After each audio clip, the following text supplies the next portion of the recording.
Ladies and gentlemen, welcome to the Leo Zagami show with my wife Christy. It's the 23rd of December of the year of the Lord 2021. Merry Christmas Eve. And we are, of course, transmitting via Facebook and via YouTube. Today, no radio. Today, we are probably going to limit ourselves only on these platforms. Maybe we're going to later on also on Rumble, but we want to say to everybody, we are here to give you, first of all, wishes of a Merry Christmas. We're going to be back on Christmas though. We're going to be back on Christmas Day. That's true. From 10 to 12 Pacific Standard Time. That's AM, yeah. We're gonna have basically a special edition of the Leo Zagami show on Christmas Day. Not bad, Christy. What do you think about that? That's great. Where are you gonna find the time then to do your cooking? I don't think it's gonna take very long. Can you make that closer? What? The camera. It's like far away. You like the camera to be closer? Okay, Yeah. let's start with the with, of course, our music. The music, that we play, our moment. We can't really play too much. Don't say it.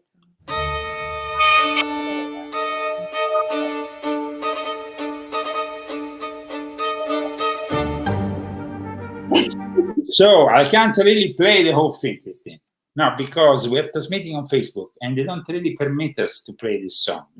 It's not a song, it's a track. It's a classic. But we like the ambience. So we just introduced it. Oh, what happened? The star fall. Okay, just leave That's it. a bad No, omen. it just keeps doing that. Just leave it. It keeps going. No, I'll fix it. No, please fix it. Okay. I fixed it 4 times. Okay. Let me find it here on the floor. I already fixed it like 4 The times. title of the show is pretty scary. I mean, just leave the star after off. 2 years of bacteriological warfare, we are now possibly facing nuclear warfare. So, I mean, the star needs to go back up. So maybe it can bring us a bit of luck. I don't know. I mean, it seems like it's a bit precarious. Christine. Maybe you are better at it. I'm not that great. No, I'm just not wearing pants. So. Yeah. Okay, guys. So we had the star falling. A star fall. Okay. It keeps falling. It's like the 7th time it's fallen because it's not on there good. I have to tape it. Okay, we're gonna have to find a solution before Saturday, though, for that. Okay, so the news of the day. We start with the news of the day. We had, of course, Russia and Vladimir Putin giving a very scary warning. It's bothering me. Okay. Oh, it's bothering. Wait. Okay, so in the meantime, let's see what's happening with Vladimir Putin, who wants to turn us into nuclear ashes. Vladimir Putin, who, of course, doesn't want any interference in Ukraine, and he wants to basically invade the country probably very soon. Christy, just a second, I go on and broadcast this, and maybe you can then move on to replace or place. How do you say it? That's it. I don't know. That's it. Is it going on? Live from the Zagami's headquarters in Palm Springs, California. Stand there. Christy is trying to replace the star on a little Christmas tree.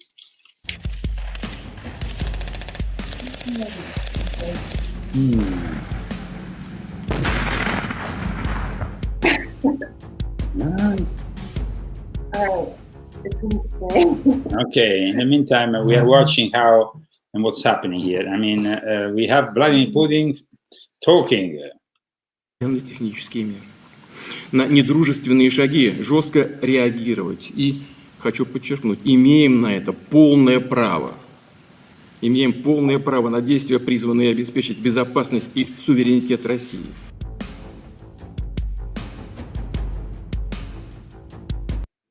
So, what do you think of this warning? Everybody's going to be turned into nuclear ash. I mean, should we take him seriously?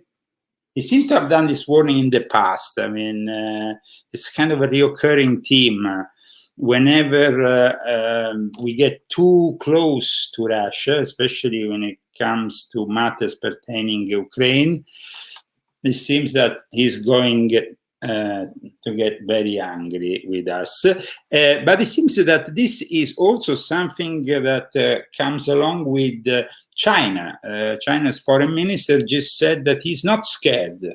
He's not scared. Yes, he's not scared of the US. So nobody's scared any longer. Why? We wanted to understand why they're not scared. And I'm going to give you the answer, Christy, today. I'm going to go and pick up a video that was released in May, just after the CIA published a similar ad, a recruiting ad, in which basically, what do we find here? We find Emma. Emma is a girl that grows up in California. She's a lesbian and she becomes part of the military. While basically China and Russia are more concerned with the effectiveness of their military, it seems that the US military instead is concerned with matters like the color of your skin, the sexuality, if you are a transgender, if you're not a transgender. This is BS. And so if you have a military doing this kind of ads, we can't be surprised if China is not worried if Russia is about to invade Ukraine, and probably the Third World War is just around the corner.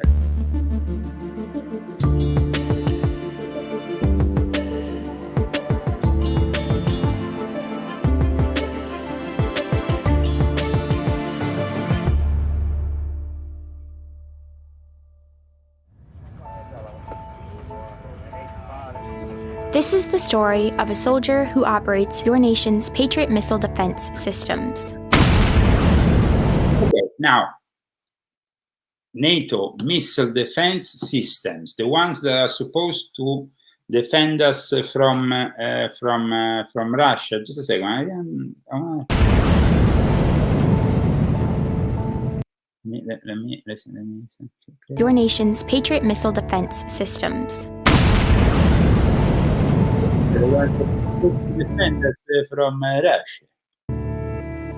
It begins in California, with a little girl raised by two moms.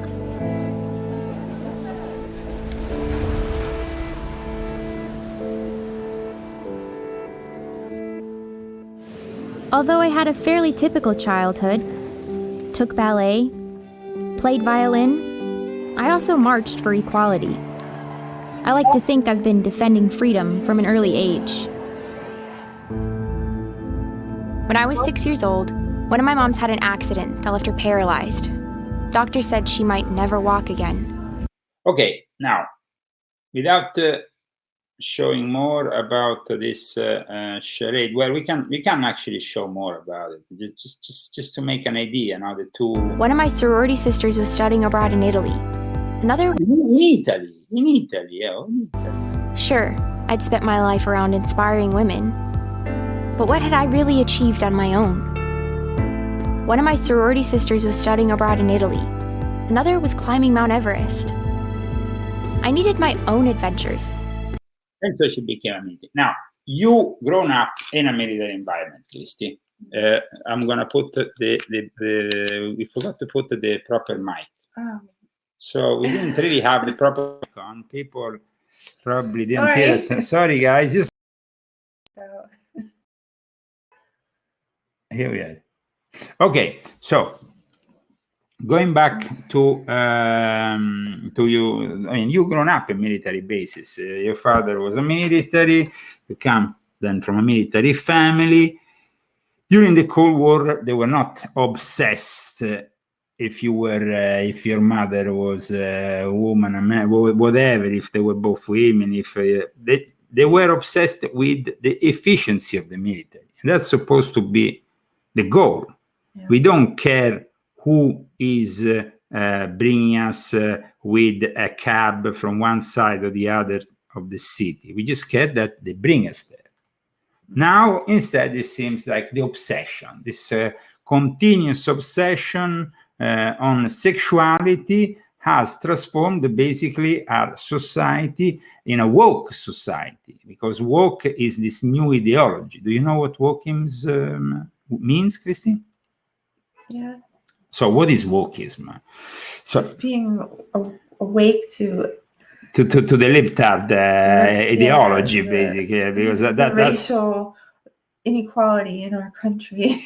and What else? what else? All the inequalities with all of the minorities. I want to show you here. I want to show you here a group of folks who apparently leads the U.S. Air Force. Oh, we're gonna get nuked. Now, when you have this kind of people obsessed with I don't know what, We're done. it's gonna be really hardcore, huh? What are we gonna do? I don't know what we're gonna do, but it sounds like we are in. Needs to do something. We are in some kind of trouble, Christine.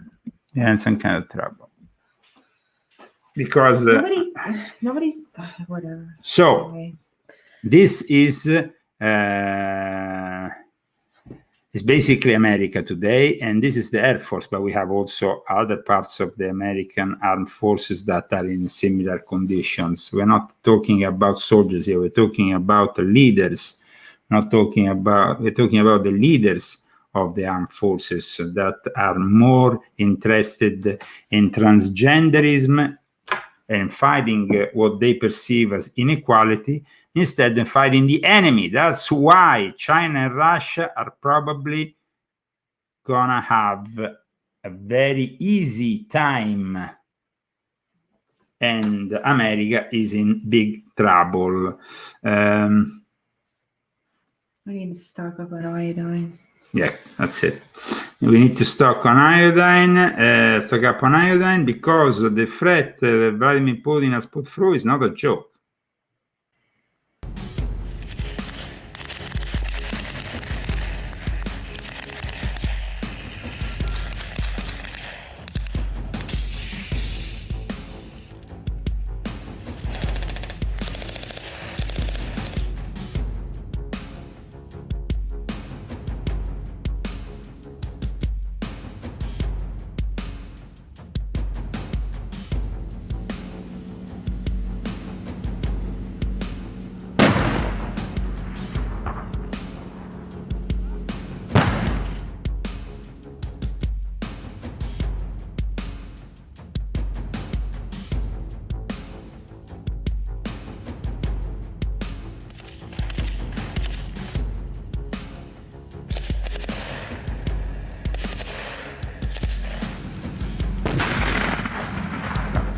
Но то, что они сейчас делают на территории Украины, или пытаются делать, и планируют делать, это же не за 1000 километров от нашей национальной границы. Это у порога нашего дома. И они должны понять, что нам просто некуда дальше отступать. You see what Putin said? It's not Ukraine is not far from us. It's just it's at our doorstep. Where are we gonna retreat? It's like America doesn't really need to even be in Ukraine. It was part of the former Soviet Union. It was never under the sphere of influence of the West until, of course, they made it so. And especially George Soros has been one of the people mostly interested in taking over Ukraine, like all the other countries of Eastern Europe that used to be, especially the ones that used to be part of the Soviet Union, with these so-called Orange revolutions and so on.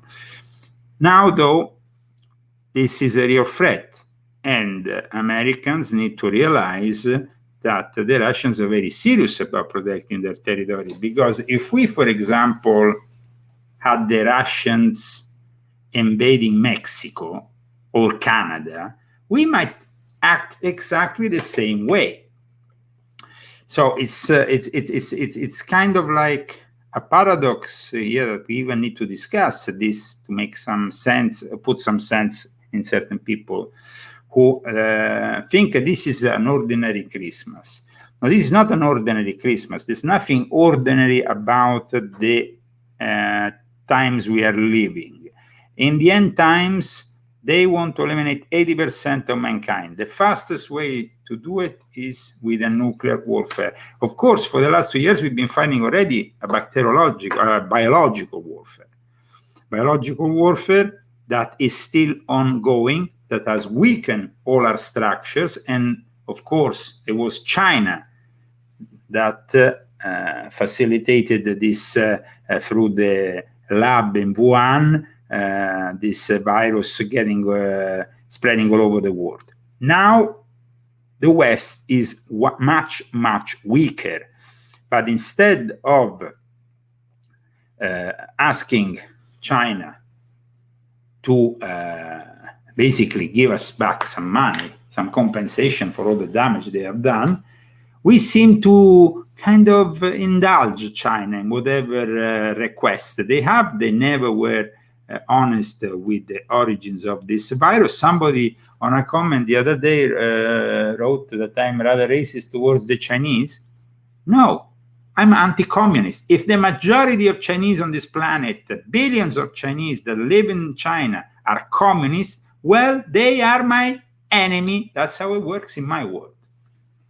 Now, I hated communism when it was practiced in Russia. I hate communism now that it's still in China. I think the main error here is being to underestimate in 1991, when the Soviet Union finally collapsed, the fact that the ideology, this ideology, communism, was still dangerous, and we should have still limited the spread of this ideology in the West. Instead, now, the younger generations, after 30 years, they completely ignore what communism has done to us, and at the same time, they actually want to support it as a system for our own way of life. And this is incredible because, you see, the Bernie Sanders of the world, Bernie Sanders in 1988 went and did his infamous honeymoon, 10 days in Russia. He was there drinking vodka, having orgies, doing all kinds of things in a communist fashion. In a communist fashion, because they share everything, especially in 1988 in communist Russia. And Bernie Sanders was really inspired politically. He then came back, his political career took off, and nowadays we have basically this communist almost dictating the line of the Biden administration, because everything that Bernie Sanders says, more or less, is the new norm for the Democratic Party. They like this term, new norm. Now, Karl Marx was initiated in a lodge in Köln. He was, of course, a Satanist, complete and utter Satanist.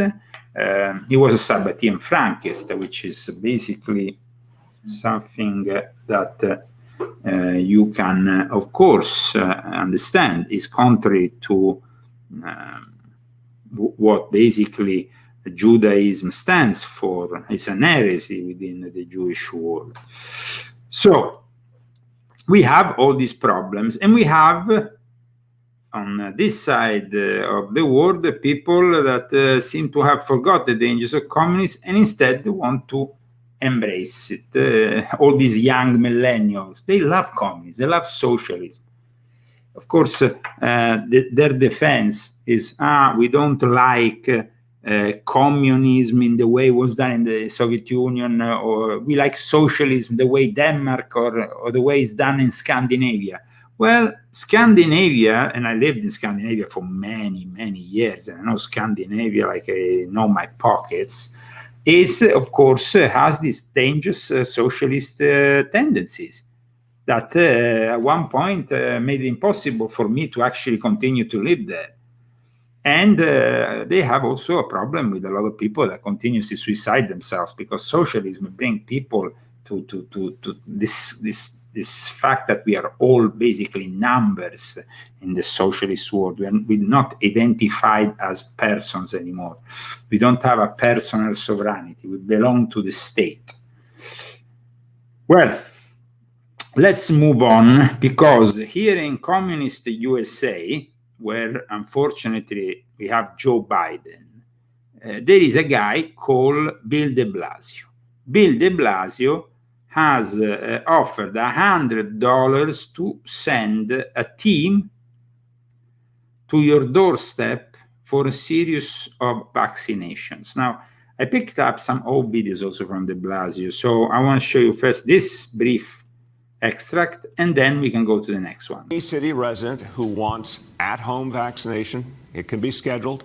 A vaccination team comes to you. By the way, they can provide vaccination for the whole family. Many people has wanted, whether people need a first dose, a second dose, or a booster, or if different people in the family are at different points in their vaccine trajectory. The teams that come to your home have the ability to provide whatever help you need. And the $100 incentive is available for every family member. That's crucial. Ooh, the incentive, Christy, $100 in your... He's bribing people.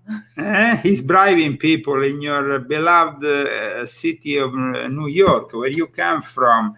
De Blasio has been on a repeating pattern since he started with these vaccine mandates.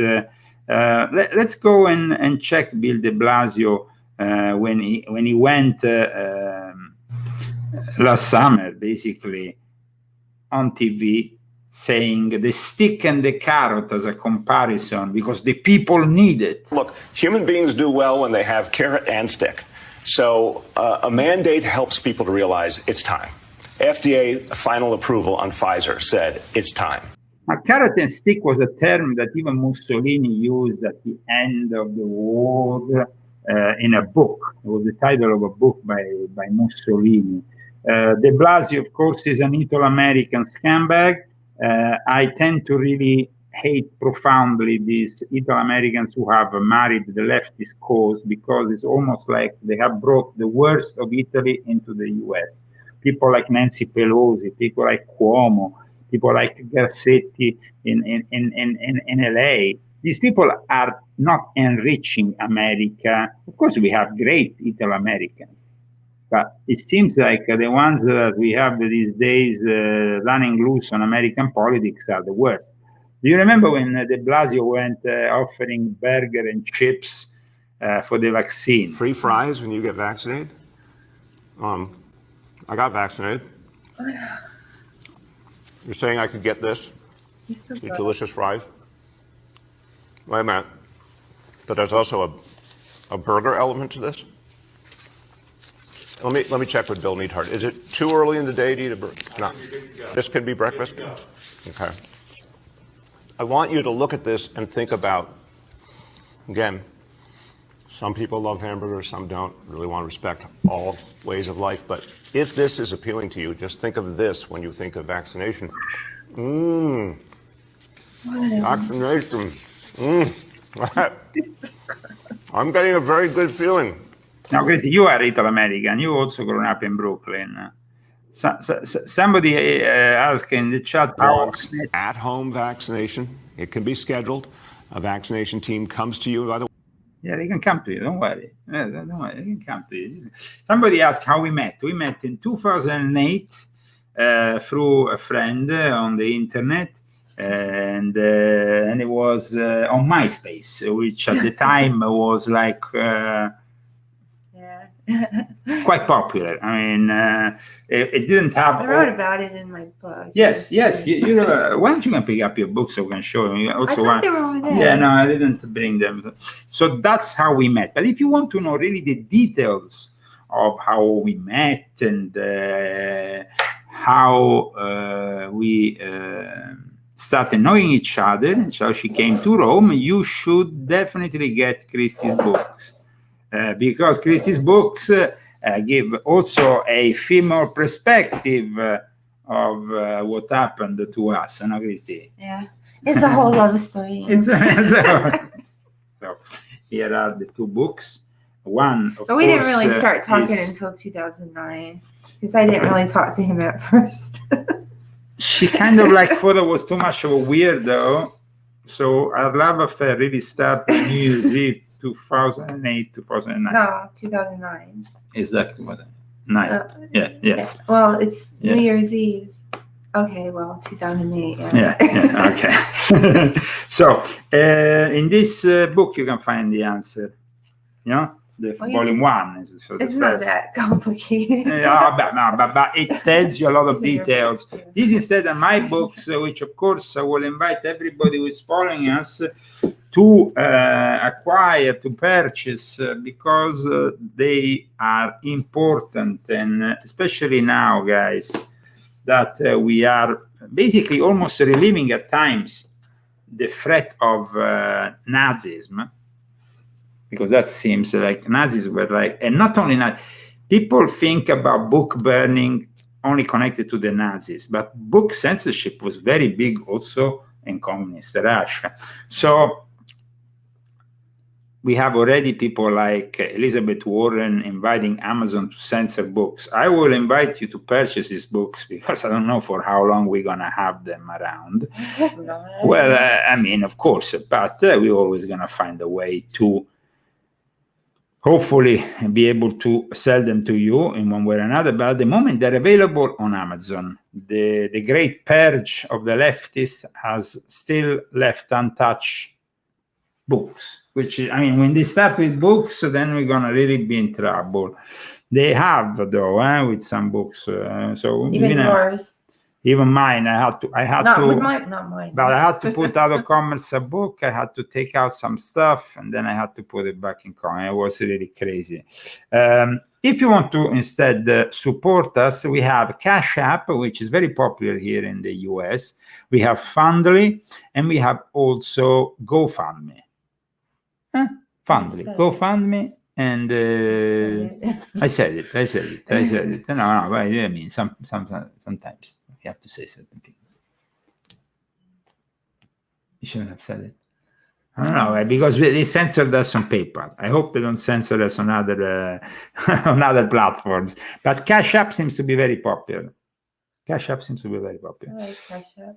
And it's very easy to use. So if you want to offer us even a coffee, a beer, anything, please send us through Cash App. But you can also do it through Fundle. Are you moving to Cali? I'm not moving. I've been living here since 2019, May 2019. I live in the desert in Palm Springs. We live in a very nice town, which was known for somebody like Frank Sinatra, who actually walked out of the Democratic Party in the early 70s and took on being a staunch conservative. But we had also other important conservative figures, that became mayors of Palm Springs. So we need to fight in communist territory. We don't need to be chickens, the provocateur astrology. Chickens, yes, chickens are the ones who usually use nicknames on chats. You have to be instead putting your face, your name and surname to be a real man, a real person, my dear friend. I don't use Patreon. I've been banned from Patreon, so that's it. All right. Yeah. We've been banned from Patreon, so that's it. No more Patreon for us. So we didn't really use it. We used it for a very little while, and then we just had to give up on that because that was just as bad as PayPal. So I'm inviting those who want to still help us supporting this show because I was gonna say if you like this, if you like the show today on Thursday evening, make it closer. I want to make it closer. I guess you want to make it closer. You want to make it closer? The Thursday evening edition, because we usually do Saturday morning. So we don't know if it's worth it, but if you guys like it, let us know. Let us know, and we'll come back next Thursday. So provocateur astrology says, I'm laughing, I'm a woman. Well, that's okay.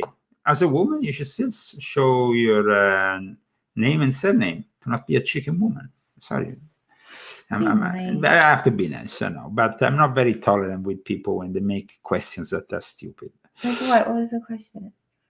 if I'm moving to Communist California. I've been living here for the last 2 years. Well, maybe she doesn't. Maybe she just tuned in now. Oh, So she didn't know. And so she just wanted to know. And it is Communist California. It's true. It is, but you have to fight it. Is. You have to Well, fight. we are, but she just wanted to know. I mean, this is the place. This is the place where presidents like Ronald Reagan, Nixon came from. I mean, I think it's a nice state. I mean, but we need to definitely in some way recover the state from the decadent setup it is in now. I mean, we're the minority here. And also there's a decadent situation with the homeless people running rampant and violence. We had, of course, the mayor of LA comparing the situation that we have now for the festivities to the Purge, the infamous movie. So he said, don't come to LA. This is the head of we don't go to LA. So we don't go to LA. Yeah, we don't go to LA. We went one time, like in 2019 when we first got here. We went one time, and I never wanted to go back. So I liked it there. We went there in LA. Oh well, yeah. Well, we used to go all the time. Where in 2014 when we were living in Long Beach for a few months. Yeah, we moved here in May 2019 because we had to flee Italy and the persecution from the communist Jesuit mafia of Italy. That's why we had to flee over here. And people can say whatever they want about communist California, but guys, you have never been in a real communist country. Italy is a fucked up, screwed up communist country. Sorry if I say that. That was really bad. Unfortunately. I didn't know. I went there with La Vida Dolce. Dolce Vita. Dolce Vita. Dolce Vita. Dolce Vita. Yes, but it's not Dolce Vita. It wasn't. It was crap. Please share this video. Put like, share this video, and of course, we're gonna move on with more information, more news. They arrested me in Italy. Yeah, in Italy, the communists even arrested you once. They did. They pulled me out like communist style and out of the shower. You were in the city of what was it? Lucca. Yeah. Lucca. Yeah. Yeah. And they came basically. It was horrible. It was horrible experience like this. Yeah, it was really bad. And they did it like all the Americans were in the lobby. And they like took me out and like made a scene about it. All these were they carabinieri or polizia? Polizia. Yeah, they were polizia. It was really horrible. And then I had to go to the questura, which is like the police, the station, and they kept me there for like 3 or 4 hours. And at the same time, during that time, they had all these immigrants, like the same, like what's happening here was happening. Somebody is asking here, says we can go to, I'm due to fly to Genoa on the 30th. Well, in Italy, you can't basically go without being vaccinated. So that depends from your status. Without a vaccine, you're not allowed to even go inside a bar or even eat. And now you have to eat outside with a mask, right? You can't. Yeah, well, you have to wear a mask now outside in Italy. There is. This is another thing that really is annoying. They are so compliant. Yeah. Compliant with all the rules of the New World Order is literally disgusting. The level of servitude of the Italian nation. It's sad for somebody like me who used to be once proud for my because I'm half British, half Italian. But my Italian side is something that unfortunately I'm not so proud of any longer. I'm Italian. Yes, this is a good question. Somebody say, why is Trump promoting the vax? Now let's first of all let's go and check Trump who promotes the vax. Christy got very upset from it. Let's see it together. The moment in which he's with Bill O'Reilly doing. He goes around with Bill O'Reilly these days, and here he basically. Oh, I don't trust him anymore. Well, I mean, it's very sad that he's... because if he says that, I mean, but he's still against mandatory vaccines, though. But when's that going to change? All of a sudden, he's not going to be against it. well, I hope that he stays on course with at least being against the mandatory vaccinations. Both the president and I are vaxxed, and did you get the booster? Yes. I got it too. Okay, so Don't. No. That's all. There's a very tiny group over there. Oh, well. So now let me a second move to another important interview that talks about the same subject, which is the interview that he made with Candace Owen. You saw the interview earlier, no, Christy? We saw it together. And you thought that Candace didn't really, she could have been more argumentative, maybe? Yeah, I thought. I mean, she did. She started to, but she could have pushed harder, I think. During the interview, Trump pushes back on Candace Owens undermining the vaccines, saying people aren't dying when they take the vaccine. Now, this is a very controversial statement, and it's really sad that Trump wants to. Well, I mean, I want people to judge this. I think that it's important that we show exactly what happened in this case. And so I'm going to play for those who are following us. By the way, Merry Christmas. We can say Merry Christmas already. Yeah. Yeah. Merry Christmas to everybody who's tuned up. 23rd of December. Tomorrow is Christmas Eve. On the 25th, we will be back. We will be back, ladies and gentlemen. We will be back. Me and my wife will have a special Christmas edition of the Leo Zagami show. So that's going to be pretty interesting. And I hope that you all join us numerous for this event. That is going to be our Christmas show. We're going to try to make it interesting and nice for you. Of course, we're going to also respect very much the importance of this day, which is a holy day. I mean, if you are Christian, of course. And I think that is important for us, though, to understand that this Christmas is going to be a different Christmas, also because for the second year in a row, we are subject to all these restrictions, which are completely useless and are starting to become more and more ridiculous. Let's see what Candice asked the president here. On the minds of mothers, especially. You're seeing what's happening at these school board meetings. Where do you stand on these vaccine mandates? And obviously, I know that you are pro-vaccine. Obviously, you did everying you could to get this vaccine out. I know where you stand on the vaccine. One of the greatest achievements. We did it in less than 9 months. To be able to do that. Yeah, but now it's taken a twist, right? It's gotten, now we went from this is a good thing and people should have this option to military men, you're going to have to resign because you're not getting this vaccine. Where do you stand on that? Well, I stand on, forget about the mandates, that people have to have their freedom, but at the same time, the vaccine is one of the greatest achievements of mankind. We would have had in 1917, remember the Spanish flu, killed perhaps 100 million people. Actually, it ended the First World War because the soldiers were so, a lot of people don't know that. The soldiers got so sick. It was a terrible thing. There were no vaccines. There was no anything. I came up with a vaccine, with 3 vaccines. All are very, very good. Came up with 3 of them in less than 9 months. It was supposed to take 5 to 12 years. And yet more people have died under COVID this year, by the way, under Joe Biden, than under you. And more people took the vaccine this year. So people are questioning how... Well, no, the vaccine worked, but some people aren't taking it. The ones that get very sick and go to the hospital are the ones that don't take the vaccine. But it's still their choice. And if you take the vaccine, you're protected. Look, the results of the vaccine are very good. And if you do get it, it's a very minor form.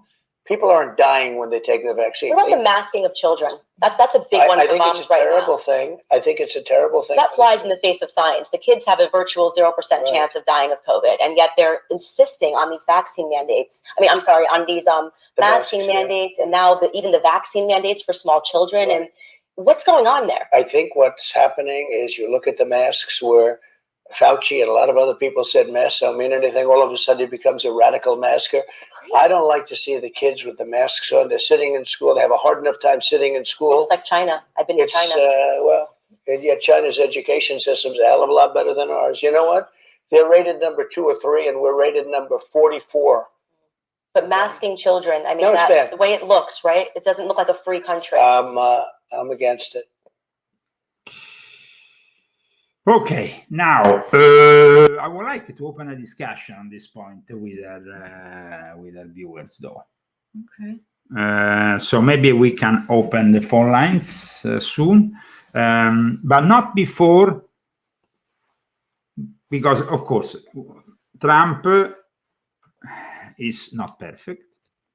But let's see what is the other candidate who wants to, of course, challenge him in 2024. And I'm talking about Biden, who, I mean, it's like the most frail president in the history of presidents. And look at his answer when he was asked if he will candidate himself in 2024, if he will run for president in 2024. I ask you about something I asked weeks before the election when we sat down. You said you would absolutely serve 8 years if elected. Do you plan to run for re-election? Yes, but look, I'm a great respecter of fate. Fate has intervened in my life many, many times. What does it mean that? Sorry, I mean, maybe your comprehension of English is better than mine at this point. I don't know. What does it mean? I'm a man. Well, he puts himself in the hands of fate. The guy is visibly sicker and sicker each day. And it's only the first year, and his consensus has gone down the drain. In 3 years, when he should theoretically run for the presidency, he will be basically the laughing stock of the planet. And I mean, I don't see it as very realistic, but let's see. Health I'm in now, if I'm in good health, then in fact, I would run again. If he's in good health, Christy, do you think he's in good health? Let's see. In fact, I would run again. And if that means a rematch against Donald Trump? You're trying to tempt me now. Sure. Why would I not run against Donald Trump or even the nominee? That would increase the prospect of running. Oh, wow. So that's it. So we have on one side Trump, who is still against forcing vaccines on people, though, against the mandatory vaccination. He wasn't, though, I mean, he should have been even more direct in his answer when Candice asked him about the military, that are forcing to get the vaccination, because the military a lot of military these days, they don't want to get vaccinated. A lot of people and the police doesn't want to get vaccinated. So where do they stand in this? And Trump didn't really give us a clear answer there. He gave us a clear answer regarding the children. He seems to be against the vaccination of children, which is good. He seems to be, of course, against the never-ending mask mandates. Now, in Europe, in countries like Italy, they have just reimposed the mask mandate outdoors, which is crazy, I think, completely insane, because people get really more sick by going around, Gosh, especially in the open air. It's not really the most healthy thing. Somebody said, there are astrologer here, that Trump will not be president again. I look at his chart too. Well, why don't you look also at Joe Biden's chart? Because, but I think that, I mean, you don't need to be an astrologer to see that Joe Biden will hardly make it through the end of this presidency, not the next one. No? You think so? So who do we have? Hillary? Somebody has proposed Alex Jones for president and Joe Rogan for vice president, but I don't know if that's going to happen, guys. Though it was my idea to have Alex running for president. I gave him that idea. You remember, Christine? We were in this big office in Texas, and I said, Alex, you should candidate yourself next time. I'm going to think about it. So guys, please keep on supporting the Leo Zagami show. Share it. We are still alive and kicking today, Thursday, the 23rd of December 2021, we are broadcasting live. This show will also be seen by probably thousands of people in the next few days. Please subscribe to our channel, Top Secret, the Leo Zagami Show, which has reached now 4,000 subscribers. Yay. And we are slightly getting back some of our viewers. Isn't that the case, Christine? Huh? Well, some of them I haven't seen back.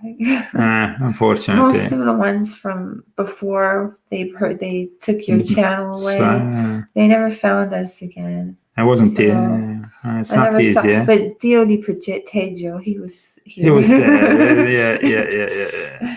But like a lot of the ones that I remember, I have never saw them again. So now, okay, let's move forward. We saw that, of course, Joe Biden is probably one of the most ridiculous candidates you will ever have, because they already know in the Democrat Party that he's not, he's going to lose. So it will be just like donating the presidency to the Republicans, which for me is great. Of course.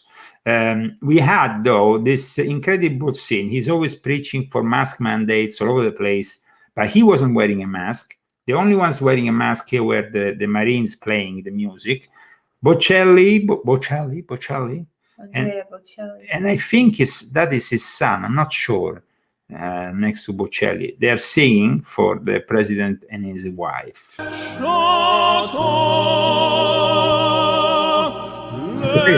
Watch the face of Joe Biden.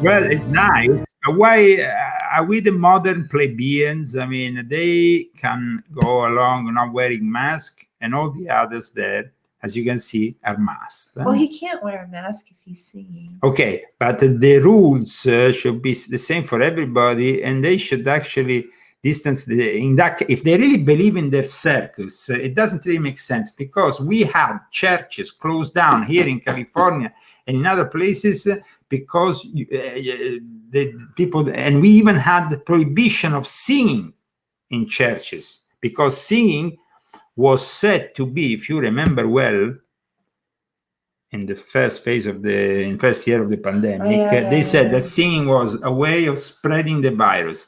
So it doesn't really make sense, this whole thing.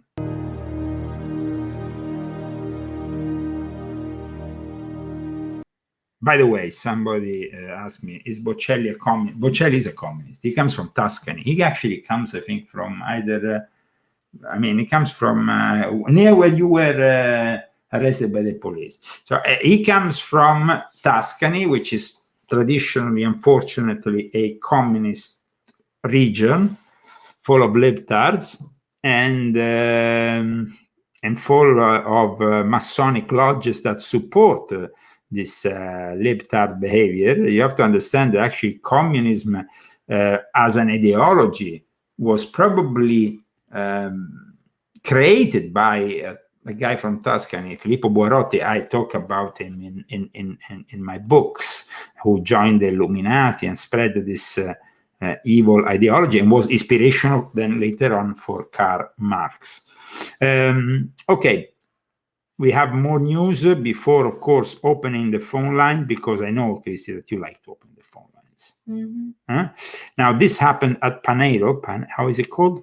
Panero, yes, in New York. Panero. A guy didn't have the vaccine passport, and look how they treated him, like a criminal. You don't deserve to touch that flag, sir. Give him the flag. The flag does not touch the ground. The flag does not touch the ground.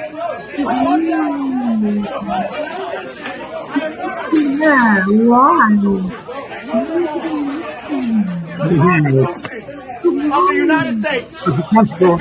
My violent. food, I cannot eat. And my sisters and brothers cannot work. And the NYPD, I'm not resisting. I'm complying 100%. No weapons, no bras, no ammo. Yes, no weapons, no bras, no ammo. No weapons, no bras, no ammo. No weapons. Not violent. Hold the flag up. Hold the flag up. Stop being tough on me. Yo, we got it, miss. We got the flag, miss. We got it. Nothing. You simply have the vaccine pass. But what if you're like somebody? You can't go inside a place like CANALE without a vaccine pass. Otherwise, you put up. I like to know what's going to happen for my money. I'm not protesting. I want my food that I ordered. I'm a paying customer with the receipt already. Hey. And if I don't get my money back, there's going to be a problem here, officer. Can I please get you guys some Thank you very much. Come on. Come on. I expect my order! I expect my order! I'm a paying customer. I ordered already. I don't understand why I'm not getting my food, officer. Where's my food? I'm an American who deserves to eat their food. Excuse me, I want my food. This is insane. A communist New York. I mean, come on. I mean, I know that you like this town, but it just looks as bad as Italy. Unfortunately, Italo-Americans have brought the worst scum. I only like the music. That's it. And the pizza. And the canola. No, but I mean, I used listen. I love Italo-Americans. I have a lot of relatives, as you know, who grown up there. But really, to see this kind of things makes me mad. It's insane. And de Blasio is a criminal to let this happen to this city. So, I mean... Your cousin's from my neighborhood. Yeah. So, I mean, it's like, unfortunately, this is how it is. I mean, these days, we are living in an insane brainwash mindset in which the wokeism virus is really dangerous. And actually, I must say that a person who said, we want to thank Maria for sending us $10 cash app. Thank you, Maria. Thank you. We will, of course, do the same. If you, when you send it during the show, we will just give out your name. For privacy, we will, of course, not give out your surname. Okay, Elon Musk gave this excellent interview with the full-time job. He just he gave this excellent interview with Babylon. See how that turned out. Okay, I'm much better at being interviewed, so no problem. Yeah, the BU is just this little like Christian humor site that we launched in 2016, and it was just like we spent $50 on the domain name, started writing jokes, and throwing them out there, and it started to go big in conservative circles a couple years ago. And that's just kind of where we got to where we are. Seth is our CEO. He bought the site a few years ago from the original founder. Yeah. Who was the original founder? His name is Adam Ford. He's not with the company anymore. He owns a piece of it. Yeah. He does not the B now. If you've seen that, yeah. Which is unaffiliated? No, they're kind of affiliated. Yeah. Yeah, because you retweet them. Yeah. Okay. So they do like real news, but crazy real news. Now, regarding Musk, sometimes I can stand the fact he's participating to this project for the brain-computer interface. He seems to be obsessed with all his satellites running loose to then probably create his own internet network, global. I mean, he has some ideas that are really dystopian, but at the same time, he says things that are right at times, which I pretty much agree with. It's like a backup plan. It's like when satire is impossible because the world's too absurd, then we just report on the absurdity over on not to be. I see. So, plan B. Yeah. Reality is weirder than fiction. Yeah, exactly. Often is. So how many people at the B now? Yeah, we've got probably a dozen full-timers now. It's growing pretty fast. It's like giving them an interview, like he's the one asking them. Maybe he wants to buy the Babylon Bee. Poop on the sidewalk. And scorn. It's not like... But in the interview, he says also interesting things. No, I used to be a huge fan of SNL, but I still think they have some occasional good stuff, but it's just become I think you've written some articles about this. SNL had many, if not most of the SNL episodes are kind of a moral lecture on why we're bad human beings, right. Instead of comedy. Yeah. So, and again, won't make fun of anything on the left, really. I mean, the way he talks is very nerdish. You have to understand. He comes from that background, so at times it's difficult to understand where he wants to go. But then it makes sense if you listen to him carefully. Yeah, they'll beat up on Ted Cruz 17,000 times. Right. You're like, okay, we get it. And often because he's made fun of someone on the left, he'll make fun of someone on the left, and then they jump on him for that. It's like a defensive thing. Now, there was this controversy recently, Christy, when basically Elizabeth Warren said that he was a freeloader. Blackloader, how you say? Freeloader. Yeah. Now, Elizabeth Warren is a politician who hasn't worked one day in her life, who has pretended was of Indian origins. He has less Indian blood than me, 0.6, I have 1%. And she basically probably paid taxes in her life, but nothing compared to Elon Musk, who this year pays $8 billion in taxes. So he's not really a freeloader if you pay $8 billion in taxes, no?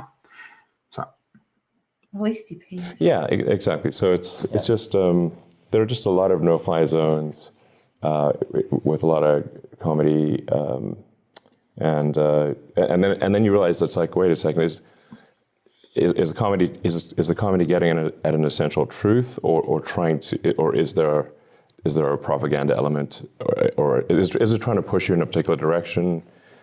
He's a weirdo, huh? What do you think of Elon Musk? The Earth is far from overpopulated. Is this a deliberate strategy? The Earth is far from overpopulated. Elon Musk, I don't really. Yeah, far from overpopulated. Well, it's very influential these days. The thing that's necessary to minimize the chemical change to the atmosphere and oceans is energy generation and consumption. So the three elements of a sustainable energy future are rich people. These like really mega rich people. I mean, I'm not sure it's all that productive or interesting. Essentially, all of my net worth is just in SpaceX and Tesla stock. This is how this is richness. I mean, so it gives us an explanation that I helped create and have run for now almost 20 years.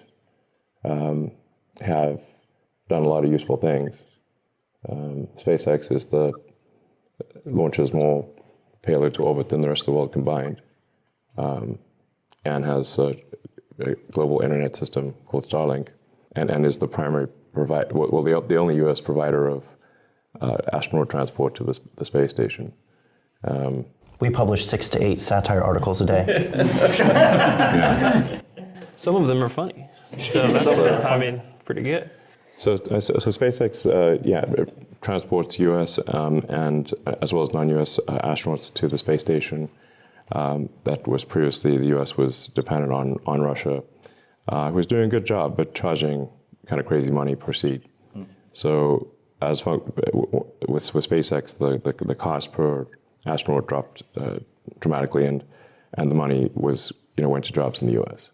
So that's why people think SpaceX is valuable. Tesla. The annoyance though of like people holding it against you that you've had success, holding it against you that you have wealth. Viewing. It should not take over. I mean, if he's a successful guy, that's good for him. I mean, we should be supportive of somebody who has success, no? Yeah. Absolutely. We are not the poor people. Well, that's it. I mean, probably. What does he do for? Is he just in his bubble? Billionaires as evil, and you're not doing enough to give back. Apparently, for what he says, he's not that rich because he keeps on reinvesting everything, and he doesn't. Every now and then, he sells a few stocks just to have some cash. But you have like the Elizabeth Warren thing that you haven't paid your fair share. I mean, that's that's got to be kind of aggravating. Yeah, I think it's just important to understand like what is this wealth? It's not like I've got like some massive cash balance. My cash balances are very, very low.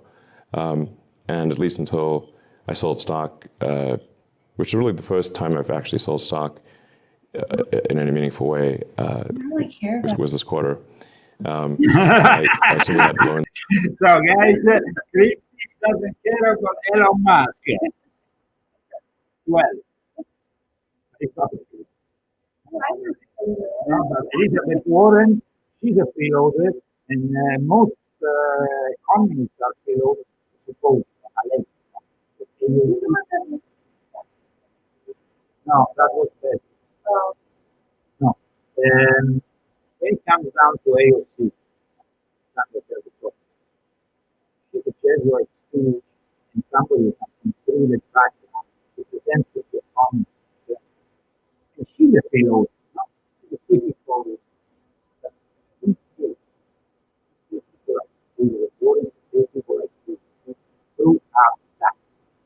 so that's how it is. Moving further with today's video, before we open the phone lines, I wanted to show what's happening in Sweden with the microchipping of the population. This time, I showed other videos before, but this time the interesting thing is that the video in question, let me show you the video in question. Ett litet chip i handen som man kan använda för att öppna dörrar och andra. I mean, it shows really the procedure at one point. So this is the procedure. I think we showed it once, no? Yeah. Like this procedure now, which Ja, det är ett litet it's like very popular, and they are announcing other parts of Europe will soon join the Swedish. And which company and which country you think will join the Swedish Italy. first? Italy. I think that you're onto something there. The Italians, of course, under the control of the Jesuits, will be probably the first country after Sweden to experience massive chip implants for the whole population, and they will simply succumb to the whole thing because they are idiots. In the meantime, guys, idiots, they are idiots. In the meantime, though, let's go to a country that doesn't care about the vaccines and that is actually throwing away 1 million vaccines. Offloaded from the back of a truck in this Abuja dump site. These are some of the more than 1 million expired AstraZeneca vaccines destroyed in Nigeria on Wednesday. The destruction came more than a week after health authorities said some donated COVID-19 doses had a shelf life that only left weeks to administer the shots. The National Primary Healthcare Development... No, that's not true. The truth is that they don't want to do it in Africa. They have other problems. They have a very strong immune system. They have already had the experience of AIDS, unfortunately. That is a much more serious problem there, as well as problems of day-to-day. But they use, for example, immense amounts of sweet wormwood. They use another thing called Geranium africanum. We need to go into research for that because that's another plant that apparently they use, which is very good against malaria, against things like COVID and whatever. But this is what happens to vaccines in Africa these days, in Nigeria. Agency Executive Director Faisal Shawab reassured those wary of the shots. We have come through in our promise to all Nigerians to be transparent in our delivery of vaccines. These vaccines did not expire before we took the decision to withdraw them. Today is an opportunity for Nigerians to have further faith in our vaccination program. Nigeria's health minister has said the country will no longer accept vaccines with a short shelf life, citing a presidential committee decision. Health experts say Nigeria needs to triple its vaccination drive from just over 100,000 doses a day to meet its target to inoculate more than half its population by the end of next year. But apparently they are in these third world countries, they actually very scared of doing this, of undergoing. Did you undergo? Of undergoing the vaccine. So that's how it is. Images. Read your book in Nigeria. Well, in Nigeria, yeah, guys, maybe you don't know that, but Leo Zagami has published, amongst other things, his book in Nigeria. And then you became a Nigerian scam. Yeah, they didn't really offer me much money. They actually contacted my publisher from CCC Publishing, Brad Olsen, and they threatened him. They said, either you give us the Leo Zagami book, or either we will bootleg it. So how much money we will? In the end, $300. $300. Maybe $300 for me and $300 for Brad, because it was $600. For them, it was a lot of money. Never mind, I'm not going to say that. No, I mean, it's not much for them. For them, it's a lot. Not much for us, but a lot for them. We only get like 1% of that. So No, but it was a deal. It was a deal, a 50-50 deal on that one. Eh? Oh. Yeah, absolutely. And it was, but it's like they threatened virtually Brad and said. But then they all read your book, and then now you have a bunch of Nigerian scammers pretending to be you on everywhere. True. I know. I'm very popular in Nigerian scams, guys. They all pretend to be Leo Zagami to make you an Illuminati. Give them $2,000. That's what they say. So basically, don't ever fall for that. No, we would never ask for money like that. We only ask for coffee. That's it. Yeah, that's it. No, we ask you to purchase my books. Mostly purchase the books, which is good because it gives you something consistent. This is a great Christmas present. If you still want to order or get it for Christmas, you are in time. Because with Amazon Prime, you can get it fast. Yeah. So get your Leo Zagami book for Christmas and give it to a friend, give it to a relative, whatever. Give it to a priest.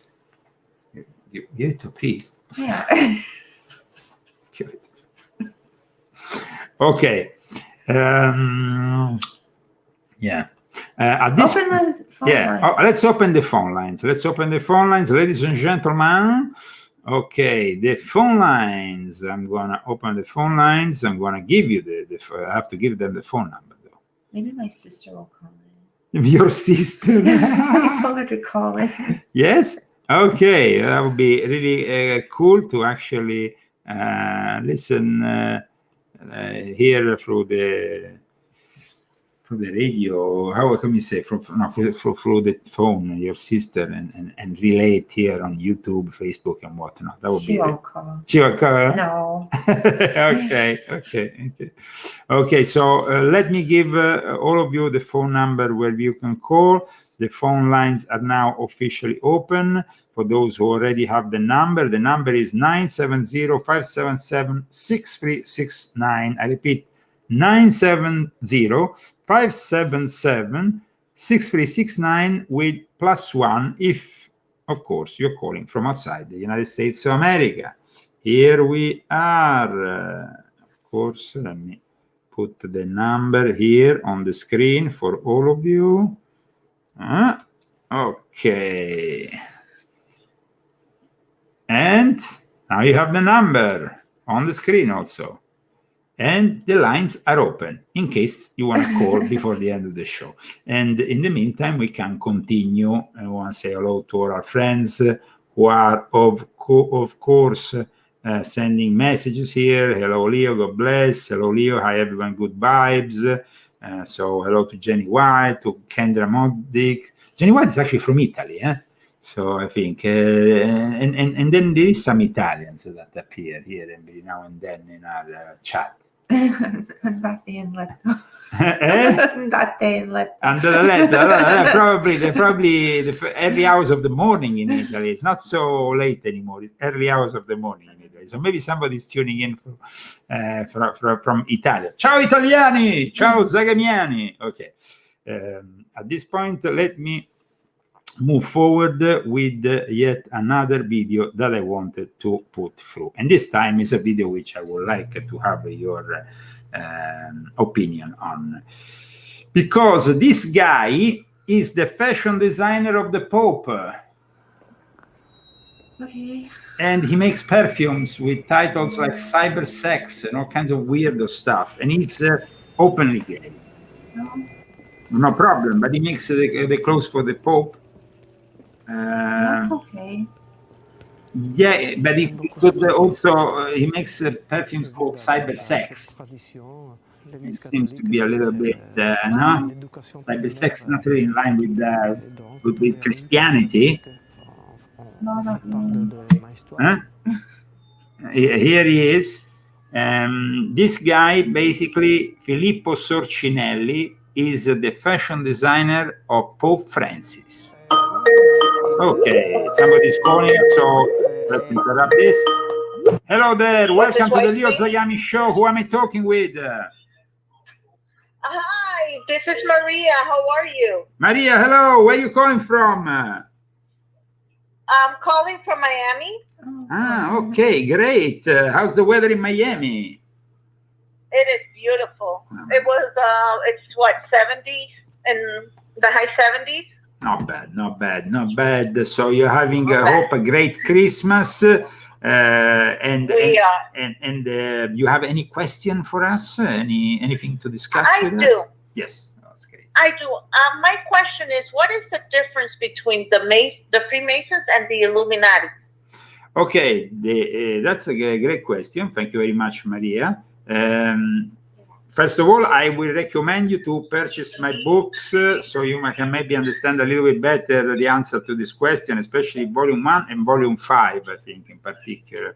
But the Illuminati basically were born as an offspring of Freemasonry in the 1770s due to the fact that there was also the Jesuits had been kicked out of the Catholic Church. They were finding a way of getting back into the fold. At the same time, there was this professor at Ingolstadt University that basically codified and created the first secret society dedicated to the manipulation of the political world, which was not really what Freemasonry was doing back then, because Freemasonry at that time was pretty much focused on esoteric matters, on perfectionating yourself, because that's what they're supposed to do. Of course, there was, Freemasons who had political interests and whatnot, but I would say that the Illuminati were born more instead as an organization that wanted to manipulate, and for that reason, of course, they became an inspiration for secret societies later on that took other names, because the Illuminati per se didn't last that long. Welcome to the Leo Zagami show. Who am I talking with? Hello. Hello. My name is Jess, and I was wondering what your take is on the planet Jupiter and its effect with the coming pole flip, and if you see it as Planet X or... I know there was a particular conjunction at the moment, astrologically. There is a very peculiar conjunction at the moment that is happening. But regarding what you've asked in Planet X, I've always seen so much disinformation rampant on the internet, even from the Jesuits themselves, who are, by the way, the astronomers of the Vatican, that it's always very difficult to really be able to understand what's the truth behind Planet X. And if there is a Planet X, we know there is, though, an asteroid. There's not really a planet, but it is an asteroid that is coming and probably so close to Earth that actually is inspiring NASA to, in recent times, take a position and probably prepare for the defense of planet Earth, which is Apophis, I think it's called, which is going to hit, apparently, planet Earth in April 2029. So not so long from now. But that's terrible. Yeah, that's not a very good news. But unfortunately, that's how it is. But your question was more pertaining Planet X. Yeah, that I was just wondering about Jupiter, and I was also wondering about the vaccine. Do you know? In Freemasonry, Jupiter Jupiter is Zeus in ancient pagan, in the pagan beliefs of both the pantheons of ancient Rome and ancient Greece. Jupiter represented the god of the gods, Jah, basically. God in the Rastafarian comes from that. Jah, Jupiter, Jehovah, it all comes from Zeus being the head of these gods. And in a way, they have always interpreted God as being the super. God in reality is all over the universe. Is the great architect of this universe, not for the Freemason, but at the same time, they have always identified the control room, let's say, of God with Jupiter. So this, hope, gives you an answer to your question. What was the other answer? The other question, sorry? Oh, yes, I was wondering, as far as the vaccine, I hear that it puts the consciousness into a lower state, like similar to the biblical flood. Do you feel that it's doing anything to dumb down human consciousness or for more control, or what's your take on some of it? Well, my take is definitely it's. I think it lowers your the vibrations. It's all about the vibrations. It's all about the vibrations, and personally, I think that is being built in a way that interferes with human DNA. Then, of course, I'm not a scientist. I don't claim to be one. I don't claim to give medical answers to the people who call in. It would be contrary to the policies also of both YouTube and Facebook, because it would be medical. I mean, I'm not a doctor, so I can't give such answers. But I can tell you one thing from my own personal experience. Unfortunately, and we actually talked about it in another episode of the Leo Zagami show, a person that we knew, but this amongst many others that we knew, and simply changed very much their take on things and also their empathy. It seems like there is a lack of empathy, no, but also empathy. I notice the fact that personality changes, but it's also this lack of not with empathy. Everyone, though. Not with everyone. Not with everyone, of course. There is people who have been forced to do it and did it in a way that, of course, they were. We pray for them. We pray for them, and we always hope that everybody. Maybe they just don't feel good. Maybe that's why. Maybe you don't feel good, then you're in a bad mood. No, but it definitely here you are. Once you go into this mechanism, you are marrying something that for Christians is the mark of the beast. You are lowering your vibration, entering the demonic, and it's like a never-ending cycle, because people think, okay, I'm gonna do it. I don't think everyone. Yeah, but once you enter this cycle, 1, 2, 3, 4, 5, 6, 7, 8, it's never going to stop. That's the problem here. It's like they have offered us this whole crisis will finish. First of all, we should do this lockdown, 15 days, and here we are 2 years later, and we are still in the same, actually, worse place than we were. A few months ago, they promised us that things will get much better with injecting yourself with this stuff, and instead, the results. What is the results here? The results are what really here is. That's why Trump was a little bit disappointing. First of all, because it's not absolutely correct to say that people haven't died. That's not true. I even had a friend that died. Yeah, we even had a dear friend of us that died, unfortunately, because from the vaccine. So, and we had also a friend who died from COVID. So that is also. But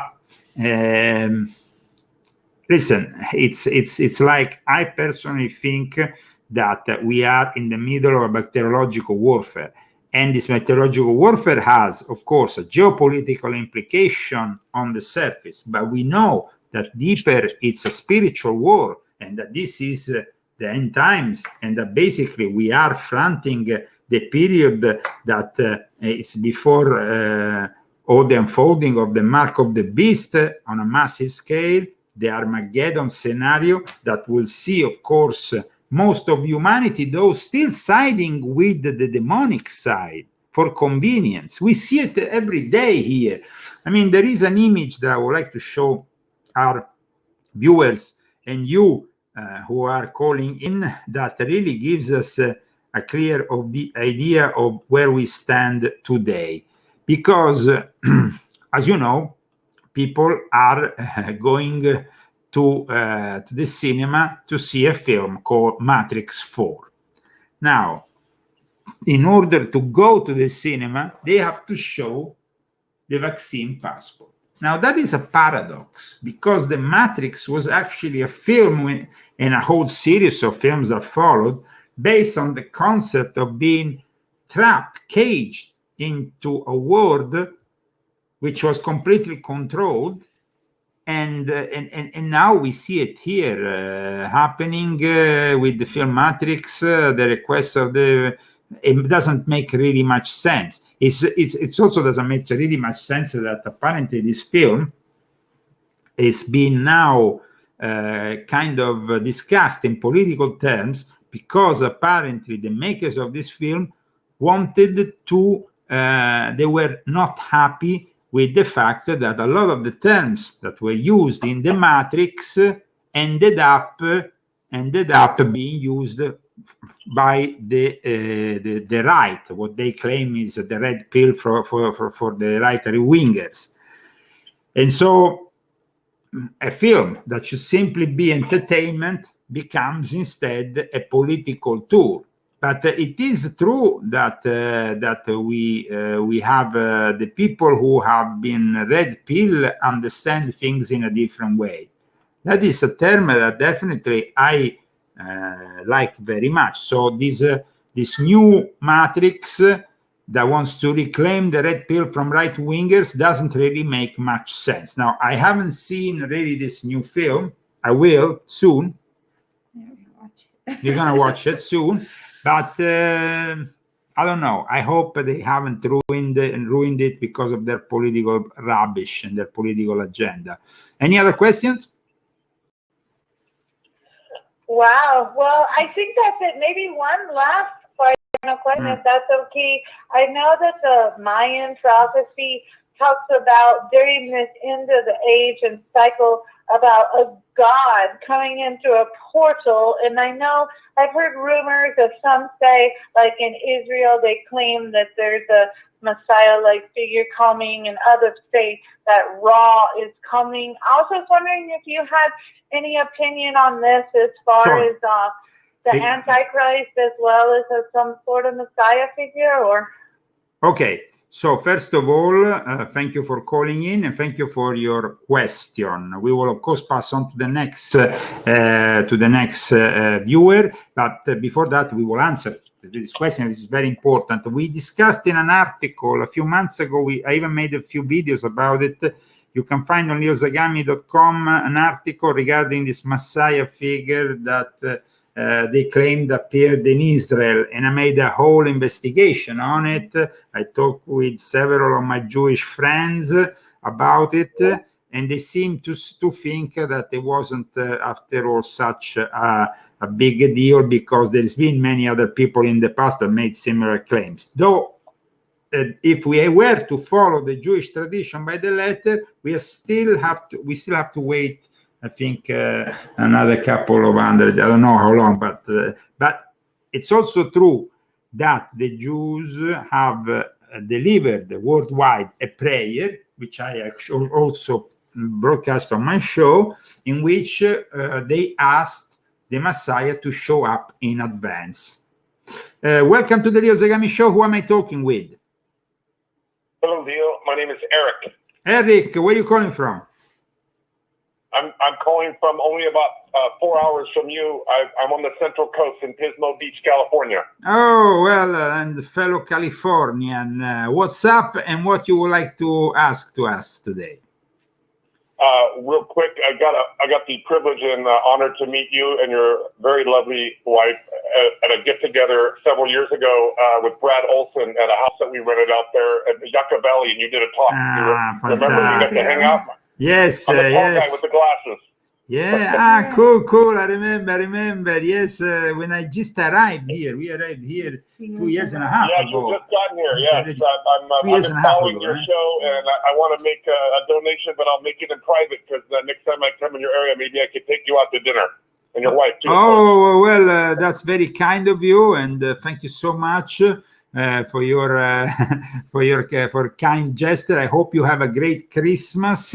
I remember vaguely that you definitely participated to this event that where I presented a book that is called Invisible Master, a book based on the reality behind the so-called alien myth, but the reality meaning the esoteric reality behind it, and how I interpreted. What did you think about my interpretation of this UFO reality? Well, I don't know. I mean, I don't even know maybe a fourth of what you know, but I could tell that you're very well educated and intelligent. So that's why I listened to you. But I don't want to take up all your time, but I do want to ask you two quick points, two questions, if you're aware of this. The U.S. Secret Service announced yesterday that nearly $100 billion was stolen from the COVID-19 relief program. I'm wondering if you knew or heard that. Yeah, I heard already a few months ago that there were frauds being perpetrated on this program. No wonder that it got to that kind of amount. I wish that they could have controlled things better. But unfortunately, if you have, and sorry to say, we are in California, if you have a governor of California taking advantage in a very suspicious way of that program, never mind all the others, no? If you start with the governor of the whole state taking advantage of that program in an improper way, then it's absolutely not a surprise that everybody else follow the lead of these crooks. So it's sad to see that this happened, but what can we do? Second question? The second question was, I also read, you probably heard that the U.S. Army has created a single vaccine against all COVID and SARS variants. They've done phase 1. They're saying that this will come out probably next year sometime. Have you heard about that? Okay, so what they want to try to do is, of course, facilitate the possibility for the military to eventually be ready for a full-on bacteriological warfare. So what they're doing here is not only preparing a vaccine for COVID. What they want to do is to prepare a vaccine for a series of possible not only mutations of COVID, but other bacteriological warfare attacks that might be triggered in the future. Now, of course, I'm myself and my wife, we will not get the jab, the infamous jab. But of course, here we are talking about another situation, and I will also agree that forcing the military into getting that kind of vaccination is also very demanding. Now, when I was a military in the Air Force myself, I was forced into getting a number of vaccinations. And it wasn't a pleasant thing. And I ended up very sick myself. So, fortunately, I got so sick that I actually managed to avoid some others, because by the time I got better, they kind of felt sorry for me. They didn't want to give me more. But apart from that, I would say that this is not to do simply with this present pandemic, but with a whole range of possibilities that unfortunately might be unleashed in the near future. Imagine if, for example, in the next few months, we are in a warfare situation with China and Russia. China and Russia are both countries that have biological warfare facilities. And for that reason, of course, I think that answers the question you made. Very good. Maybe I can make one final comment. Sure, and then sure. I can go. I don't want to take up your time if you don't mind. The final comment was I have a friend who he doesn't work directly for the main intelligence agency that pretty much runs the military intelligence industrial complex, I'll call them. But he's a contractor, and he's telling me that those people, they call him Uncle Sugar, they don't want Trump to be president. And so I'm thinking that even if Trump had a better platform and a better story, and maybe he potentially would be a better president than Biden, probably, I don't think that they're going to let him be reelected. Do you want to comment on that? Yeah, well, all right. First of all, I want to finish with what you said before, because it just came back to my mind that this technology that the military announced regarding the fact that actually artificial intelligence would soon be involved with the making of instant vaccines also in the military. That also is another thing which will, unfortunately, we have the artificial intelligence soon taking over the show, even in the Pentagon. I mean, people don't think so much about that eventuality, but here artificial intelligence is marching at a very fast pace, and soon we will have whole parts of our society that will be taken over by it. And there is even the possibility that the artificial intelligence will be employed in the bacteriological, in replying or answering to the bacteriological warfare attack. Regarding Trump, he is definitely a better candidate than Biden for a number of reasons. He's also somebody that unfortunately is disappointing when, like he did recently, says that he endorses the booster, or he endorses the vaccine that, of course, he has helped himself produce. So he changed his mind about the booster. The booster, the booster was something that he should have never really. He said he wasn't gonna do it. No, I mean it's like it's a bit disappointing. But having said that, he's definitely a much better candidate than Biden. That's of course, because I mean he gives, at least up until now, and you saw it in the interview we just relayed from Candace Owen, in which he said he is not for mandatory vaccines. Now, that is already a big difference with the president instead, like Joe Biden, who is wishing everybody death and destruction if you don't get the vaccines, and is mandating the vaccines for more and more categories, or the federal workers, but also. I think he's going to run again. I think that Trump is definitely going to run again, but the problem, like you said, will they let him win? Now, we will see what happens in 2022 in the mid-term elections. It all depends from that. If I see things are not really clear in the 2022 mid-term elections, then we can say that they will like to steal the 2024. What happened a week ago when these generals, these three generals, came out and said that they were already getting ready for a possible coup d'etat in 2024, because if Trump doesn't win, then the people get so, angry that they have to prepare the military. Well, that's not really a nice kind of forecast, because it means that they want to already prepare the military to oppress the people in the eventuality they get pissed off, because they already got a little bit pissed off the first time because of what happened over a year ago in the elections, and we don't like to repeat that again because we get automatically banned from the big tech and removed.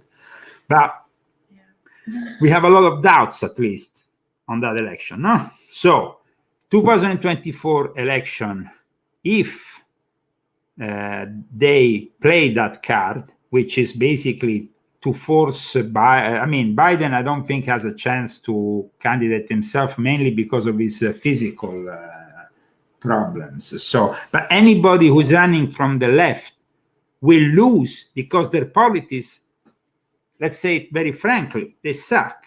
But they will let them win. If they let them win again using, basically, if they rig the elections, and then they use the they rig the next elections, not the past ones.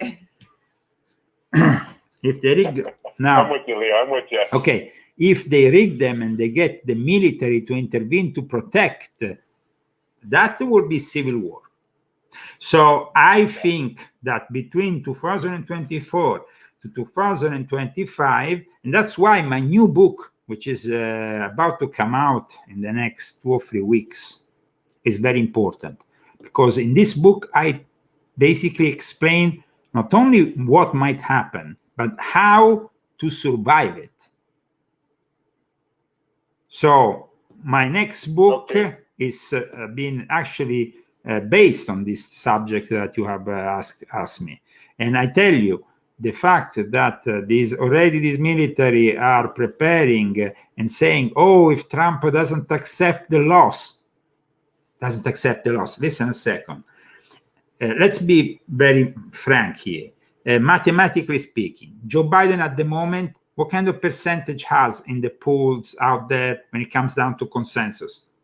I think it's 35 max, right? Okay, perfect. Transform that in 35% of election of potential electors. You are basically losing by a landslide. Okay, so if he wins, or anybody that follows policies and comes next wins, then it means there is something profoundly wrong with this democracy, because it means that, that the polls are showing one thing and the elections are showing something else. It doesn't make sense. We know that the Democrats are losing support in the Latino communities here in California, for example. They're losing support in the Black communities all over America, in the Afro-American communities. So the reality is here, are they gonna pull out of their dirty bag of tricks, we can say? No, well, some other kind of rigged situation in which, because at that point, it's not gonna be the idiots going to Capitol Hill because of QAnon, because QAnon was a great disinformation operation that favored and helped these people in what they're doing now. We can say that basically QAnon helped the takeover of the artificial intelligence dictatorship that is coming up. And we need to stop all that. So in my book, I explain how, in my new book, I explain how there is whole communities that are preparing around the US for another kind of reality, how we might separate the union, unfortunately, because of what's going to happen in 2024. When is that going to be available, Leo? I'd like to pick that up as soon as possible. Is it already out or not yet? It's going to be, I tell you the title, I tell you the book is Confessions of an Illuminati Volume 7, which it's, of course, and the title of this Volume 7 is basically a title that should already give you an idea, because it's from the occult roots of the Great Reset to the populist roots of the Great Reject. So that is the title of the book. Interesting. So that is the title of my. I'm looking forward to it. Thank you so much for calling in. Have a great Christmas, and I hope to see you soon in Palm Springs. I'll call you on Facebook. I'll send you a message on Facebook Messenger. We could chat maybe someday. Okay, and take care of yourself and have a great Christmas with you and your family. A great New Year's Eve. Good night, Merry Christmas. All the best. All the best. And for all those people who intervened today, who joined us in basically the unfolding of all this news, have a blessed Christmas. We're going to be back on Christmas Day. Tell us more about it. Saturday morning at 10 a.m. Pacific Standard Time.